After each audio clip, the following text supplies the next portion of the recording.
Senator Roberts. Senator Hughes. Thank you, Mr Acting Deputy President. I'm extraordinarily proud to be a member of the Morrison government that's tackling a host of problems for Australia. And as the mother of 3 beautiful children, there is nothing closer to my heart than the care and safety of our precious children. There is nothing more abhorrent than sexual offences against children. That's why I'm especially gratified to be part of a team that's bringing long-awaited and important changes to protections for children against sexual predators. Our government is resolute in its commitment to protect children from sexual abuse. For far too long, these predators have received grossly inadequate sentences for acts of unspeakable depravity. That's why we're introducing the Crimes Legislation Amendment, Sexual Crimes Against Children and Community Protection Measures Bill 2019. It is completely unacceptable that in the years 2018 to 19, a staggering 39% of the Commonwealth's convicted child sex offenders did not spend a single day in prison, and 4 received fines. Last year, the AFP received almost 18,000 reports of child sex exploitation involving Australian children and child sex offenders. This number was near double from the previous year. It's time to send a clear message to perpetrators that their behaviour will not be tolerated. This bill will strengthen Commonwealth laws in order to provide greater protections to children by deterring and punishing child sex offenders. The bill has 4 pillars to achieve this. It contains new aggravated offences for the most horrific types of child abuse, committed while someone is outside of Australia, including where the child is subject to cruel, inhumane or degrading treatment.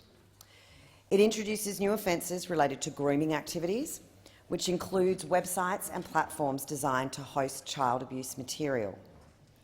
It implements a range of presumptions against bail and presumptions for imprisonment. And it introduces mandatory minimum sentences for the most serious child sex offences. The Commonwealth has the power to create offences that criminalise conduct by our citizens whilst they are overseas, and we're not afraid to do that. We're providing to law enforcement officers the tools to prosecute child sexual predators no matter where the offences occur. That's why the new criminal code contains offences that criminalise the sexual abuse of children by Australian citizens whilst they're overseas. We're targeting those predators that travel to other countries to prey on vulnerable children and commit abhorrent acts so that even if they escape prosecution in the country they travel to, they will not escape justice at home. The bill also provides for the prosecution of predators who commit child abuse through live streaming these despicable acts in cases where the child is outside of Australia. It also includes offences related to the grooming of children for sexual abuse outside of Australia. This is the unfortunate and sickening reality that we are addressing. And I'm pleased that our government's tackling the safety of children, not just at home but overseas. I'm proud that we're willing to take responsibility for abhorrent acts, even when they're committed by an Australian in another country. Simply put, it means it'll be much more likely that child sex offenders will go to prison. They'll stay there longer, and they will find it much more difficult to get bail. The bill will also introduce mandatory minimum sentences for the most serious of child sex offences and for those who are repeat offenders. This will address the completely unacceptable situation where 39% of convicted offenders did not spend a single day in jail. And there is more positive news. Vulnerable young witnesses will be protected during the justice process. They will automatically give evidence via a video recorded interview during committal hearings. Cross-examination during a committal hearing will not be permitted. This implements an important recommendation by the Royal Commission into Institutional Responses to Child Sexual Abuse. You might ask why we need mandatory minimum penalties for these offences. And the short answer is Australians expect it. The brave survivors of these unspeakable crimes deserve it. And our government is determined to protect our precious children. Too often the courts are imposing inadequate sentences for child sex offences and fail to punish, deter or rehabilitate offenders. This must not be permitted to continue. And that's why mandatory minimum sentencing for the most serious child sex offenders and repeat offenders lies at the core of the reforms of this bill. Our government's not afraid to handle the tough issues while ensuring the legislation is fair. And there are important safeguards for teenagers caught up in or participating in sexting. When this bill previously came before the House, the opposition suggested that the government's reforms will see teenagers locked up for 5 years for sexting. This bill will not target adolescent flirtations over Snapchat, Facebook or other social media sites. This bill does not target the type of relationship between consenting adolescents. And whilst I hear you, Senator McKim, as the mother of a soon-to-be teenage daughter, I kind of wish it did, but it doesn't. And it targets serious predators aiming to sexually exploit our vulnerable children. The mandatory minimum provisions do not target people under the age of 18. Young people will not be subject to mandatory imprisonment. Police and prosecutors also retain the discretion not to pursue an investigation and must ensure that any prosecution is in the public interest. Our presumption against bail measures are designed to further protect children from these predators charged with serious offences. It will apply to those offences that attract a mandatory minimum penalty. This is a presumption against bail. The bail authority will retain discretion to grant bail where they may consider issues like the defendant's age and community safety. The courts will retain their important power to set non-parole periods for child sex offenders. They'll retain the discretion to reduce mandatory minimum penalties by up to 25%, and this importantly will provide some flexibility to allow for cases involving cooperation with law enforcement and early guilty pleas. However, in the case of suspended sentences, where a conviction is recorded but no time served, there will be an important change. Suspended sentences will only be permitted where the total prison sentence is less than 3 years. Courts will have discretion to fully suspend sentences only in truly exceptional circumstances. And importantly, if the total sentence is greater than 3 years, a non-parole period must be set. This bill also introduces a presumption against bail for cumulative sentences where multiple charges apply. The bill increases the likelihood of an offender receiving a sentence of greater than 3 years because on most occasions offenders are charged with multiple offences.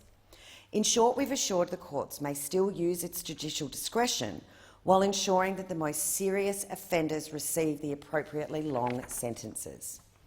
And there is a new aggravated offences category. That's because we are disturbed by the emergence of alarming trends that see offenders inflicting severe violence on children alongside sexual abuse. The vile behaviour serves to exploit the vulnerabilities of children, which stems from their trust and reliance on adults. It's the exploitation of these vulnerabilities which makes this offending so abhorrent and, let's be truthful, so very upsetting. And that's why the bill covers scenarios in which the sexual abuse includes cruel, inhumane or degrading treatment or results in the death of a child. These measures, as well as increased maximum penalties for aggravated child sex offences, ensure that offenders are subject to increased prison times and others are deterred from committing similar crimes. The Morrison government is introducing grooming offences for third parties. Grooming refers to the preparatory stage of child sexual abuse, where an adult gains the trust of a child or the trust of other people with influence in the child's life with the purpose of sexually abusing a child. That's because predators don't just groom their victims. They can target and groom a parent, teacher, scout leader or even a sibling in a depraved attempt to gain access to a child. It will apply to a case where an Australian citizen may travel to a foreign country and establish a relationship with the director of an orphanage to gain access to victims. This would include predators that take advantage of the anonymity of the internet to develop relationships with people who may inadvertently assist the predator to sexually abuse a child. We learned from the Royal Commission into Child Sexual Abuse that parents were groomed without their knowledge by predators seeking access to their children. Importantly, new offences provide law enforcement agencies with the power to investigate online predators and travelling child sex offenders before any abuse occurs. The maximum penalty of 15-year imprisonment will serve as a strong deterrent for those who intend to use grooming practices to sexually abuse children. The Morrison government's also committed to tackling child abuse on the internet. There's been a distressing rise in the number of websites that function for the sole purpose of distributing child abuse material and encouraging discussions about child sexual abuse between its members. We've recognised that it's crucial to address the increasing role that technology plays in enabling the online exchange of child abuse material. The bill does this by introducing new offences, targeting administrators and facilitators of websites and online platforms that provide access to child abuse material.